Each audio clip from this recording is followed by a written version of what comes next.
Hi friends, welcome to നാടൻ foodie. ഇന്ന് ഞാൻ ഇവിടെ ഉണ്ടാക്കാൻ പോകുന്നത് തൈര് വെച്ചിട്ടൊരു സർലാസ് ആണ്. നമുക്ക് ഈ സർലാസ് എങ്ങനെയാണ് തയ്യാറാക്കുന്നത് എന്ന് നോക്കാം.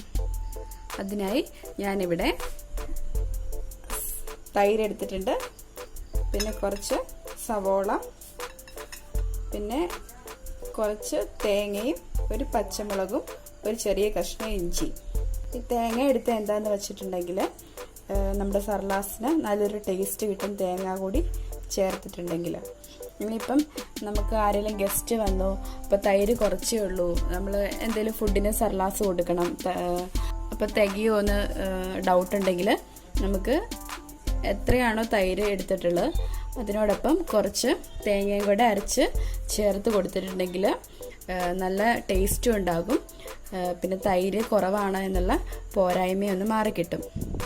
അപ്പം നമുക്കിതെങ്ങനെയാണ് തയ്യാറാക്കുന്നത് എന്ന് നോക്കാം. ഞാനിവിടെ മിക്സിയുടെ ജാർ എടുത്തിട്ടുണ്ട്.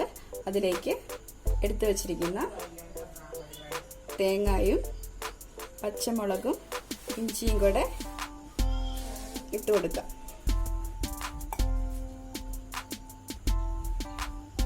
പിന്നെ നമ്മുടെ ഇഞ്ചി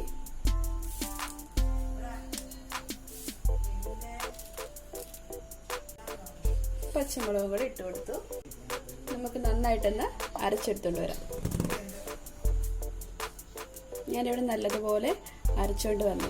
ഇനി നമ്മുടെ സർലാസിന് നല്ല കളറും ഒരു ലുക്കൊക്കെ വേണമെങ്കിൽ നമുക്ക് അതിലേക്ക് ഈ അരച്ചു വെച്ചതിലേക്ക് അല്പം ക്യാരറ്റും ബീറ്റ്റൂട്ടും കൂടെ ചെറുതായിട്ടൊന്ന് അരിഞ്ഞതും കൂടെ ഇട്ട് കൊടുക്കാം. എന്നിട്ട് ജസ്റ്റ് ഒന്ന് ക്രഷ് ചെയ്തുകൊണ്ട് വരാം. വീണ്ടും ചെറുതായിട്ടൊന്ന് ക്രഷ് ചെയ്തുകൊണ്ട് വന്നിട്ടുണ്ട്. നോക്കി, കളറൊക്കെ ചെറുതായിട്ട് മാറിയിട്ടുണ്ട്. നമുക്കിനി ഇതൊരു ബൗളിലോട്ട് മാറ്റാം. ഞാനിവിടെ ഒരു ബൗൾ വെച്ചിട്ടുണ്ട്. അതിലേക്ക് നമ്മുടെ അരച്ചെടുത്തതിലേക്ക് ഇട്ട് കൊടുക്കാം. ഇനി നമ്മുടെ തൈര്, മെയിൻ ഇൻഗ്രീഡിയൻ്റ് ആയ തൈര് ചേർത്ത് കൊടുക്കാം.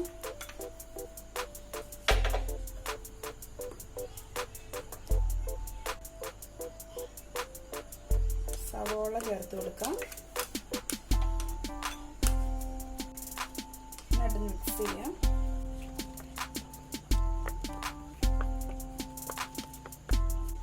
കുറച്ച് ഉപ്പ്,